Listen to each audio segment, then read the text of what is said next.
Mjini Beni, semina ya uzinduzi ya kanisa la Yesu Kristo la Sekavent Francophone Beniville iliyoanzishwa tarehe 8 mwezi wa 4 ilikomeshwa hii tarehe 19 mwezi wa 4 mwaka tuliomo, yani siku ya 6, chini ya mada kubwa kusifu na kutangaza uzuri wa uaminifu wa Mungu. Mamia ya Wakristo toka makanisa zote za Sekavent seksio Beni na wale wa makanisa jirani pia walishiriki kwa semina kubwa hii ya uzinduzi iliyowapokea wageni waimbaji wengi, hususan Messagers Lumineux kutoka mji mkuu wa Bunia huko Ituri, Sayuni toka Goma, Orioni kwaya toka Butembo na makwaya zote za Local Francophone Sekavent Beniville. Aliyefungua mkutano na mafundisho ni mchungaji Ramazani kutoka Mombasa, aliyehudumia kondoo la Bwana muda wa siku 3. Huyo alifuatiwa na mwinjilisti Ndole Bright kutoka mji mkuu wa Bunia, ambaye alizungumzia thamani ya kumtumikia Mungu. Ndole Bright: kichwa cha neno ambalo tulizungumzia ilikuwa Mungu ni katikati yetu, lazima tumtumikie.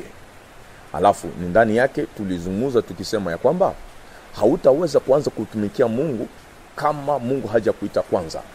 Katika kitabu cha Marko sura ya 3 mstari wa 13 mpaka 14, Yesu anasema kwamba aliita wanafunzi, moja wakwe pamoja naye, ya pili alafu kuwatuma.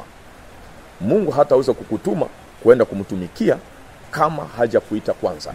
Yani lazima wokovu kwanza katika Kristo Yesu, alafu baadaye unamtumikia na kila zawadi mbalimbali ambazo Mungu aliweka katika mikono yako. Nitakapowaacha ninawaacha na changamoto kabisa. Changamoto ile ni kwamba upende usipopenda, ikiwa wewe umeokoka, wakati wa kumtumikia Mungu ni sasa. Kwa maana alituita, alituokoa ili tumtumikie. Yaani wokovu yetu haituachi tunafunga mikono, lakini wokovu yetu unatusukuma kwa ajili ya kazi. Na kila kitu ambacho Mungu ameweka katika mikono yetu ni kwa ajili ya kazi yake na kwa ajili ya kumtumikia. Na kwa sababu ya hii tumeacha hiyo changamoto, na wandugu wote wa mji wa Beni na wote wanaotusikiliza ya kwamba muda umefika, si tena muda wa kulala, lakini muda wa kuamka katika kazi, kwa maana Yesu anakaribia kurudi. Mafundisho yaliendelea naye Reverend Faith Bonkoko kutoka huko Kenya. Nini alikazia sana muda wa huduma wake Reverend Faith Bonkoko? Kichwa kula neno langu katika juma hili limekuwa utumishi. Jinsi Wakristo wanatakana kutumikia Mungu, jinsi Mungu ametupatia kila mtu karama, neema na uwezo wa kumtumikia Mungu.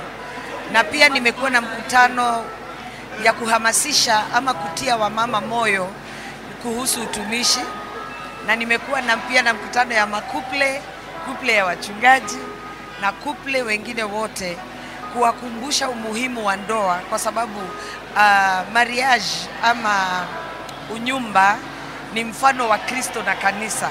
Sasa tulikuwa tunajikumbusha tu kuhusu hiyo. Ninaweza sema ya kwamba alama ambayo ninaweza kuacha ni usitumikie Mungu kwa sababu watu wanaona. Tumikia Mungu kwa sababu Mungu anaona. Na utumishi usiwe kwa kanisa tu. Utumishi uwe mahali unafanya kazi, mahali kwa unyumba, kama we ni mwanafunzi, hata shuleni, kama we ni mzazi, kama we ni mtoto, mahali popote umeweka, baki na alama ya kwamba sijakuwa tu Mkristo ndio niende mbinguni. Natakikana kuzaa matunda hapa, tena matunda yanayofaa.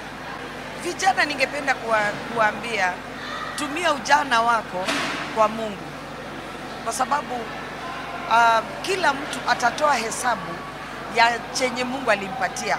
Unaweza kuimba, unaweza kucheza, kudance, unaweza kutumika kwa kutengeneza mazingira ya nyumba ya Mungu. Hiyo nguvu Mungu amekupatia, itumie kwake, kwa sababu Yesu atadai.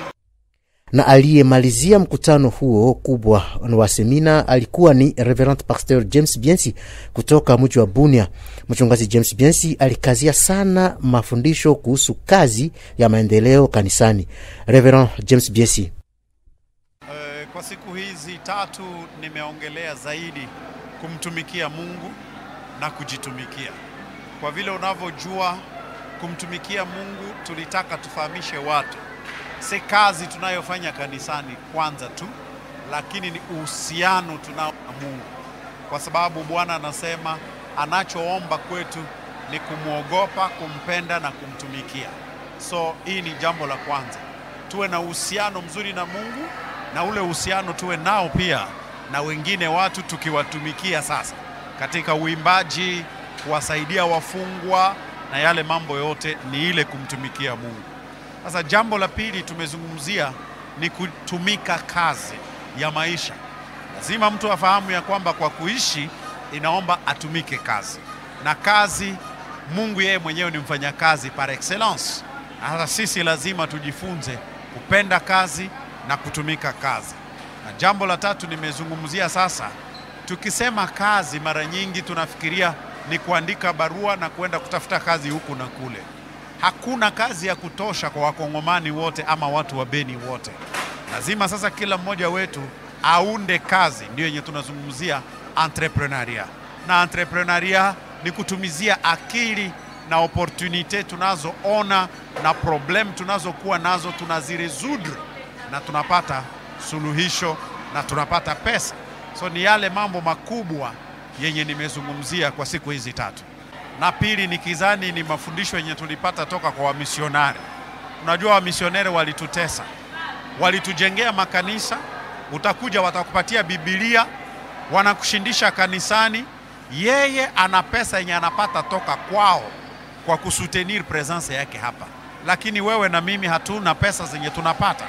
Na ndio maana lazima tungelifundisha watu kazi ya maisha. Na tukijifunza kufanya kazi ya maisha, na tukifundisha Wakristo wetu kufanya kazi za maisha, sadaka kitunga itaongezeka na maisha ya watu yatabadilika, na mbinguni tutaenda tukiwa na pesa na mali yenye tumeweka mbinguni. Watu wengi wataenda mbinguni maskini. Yesu alisema wekeni hazina zenu mbinguni. Utaweka hazina gani mbinguni yenye hauna hapa chini? So ni wakati ya revolution. Tubadilishe mafundisho, tufundishe Biblia jinsi inavyokuwa, watu wafanye kazi vizuri, waishi vizuri hapa chini, na mbinguni wawekeze vizuri, na maisha ya watu yabadilike, na injili ihubiriwe, na itakuwa vizuri zaidi. Nitawaambia vijana waamke toka usingizi. Watu wengi wanafikiria tu katika nchi hii ni politique ndio yenye itasaidia watu. Pour votre information, politique si fasi ya kuenda kutajirika. Wale wenye wametajirika ndani ya politiki wote ni wizi. Kutajirika, mtu anatajirika kupitia kazi na entrepreneuria. Kwa hivi vijana tusome masomo sawa, lakini tujifunze kazi ya mikono. Iwe kusukula gari, iwe menuiserie, iwe ajustage, iwe gardiennage, yote kazi. Biblia inasema kazi yote utakayopata kufanya kwa nguvu na mikono yako, uifanye, na uifanye na roho nzuri. Vijana, niliposoma Biblia yangu sikuona mzee tajiri. Historia yenye imeandikiwa ndani ya Biblia ni ya kijana tajiri. Je veux voir les jeunes riches. Na watu watakuwa matajiri kupitia kazi. Watakapotumika na wanajua namna ya kuficha na kuwekeza pesa, wanajua namna ya kuinvestir na kumultiplier pesa, vijana mnaweza tajirika, mna create entreprise na mtatajirisha na kubadilisha nchi. Ifahamike kwamba semina hii ilikusanyisha pia wakuu viongozi wa CECA20 kuanzia ngazi za juu, yani bureau communautaire, ikiwa uwepo wa representant legal communautaire Reverend Pasteur Jean-Pierre Idengi Kokole pia alionekana mjini Beni kwa uzinduzi wa hekalu na wachungaji wengine wote. Sherehe kubwa la uzinduzi la kanisa la CECA20 Francophone Beniville itapitika hii siku ya Mungu tarehe 20 mwezi wa 4 mwaka tuliomo, katika ibada kubwa kwa utukufu wa Mungu, miaka 33 tangu uanzishwe ujenzi wake.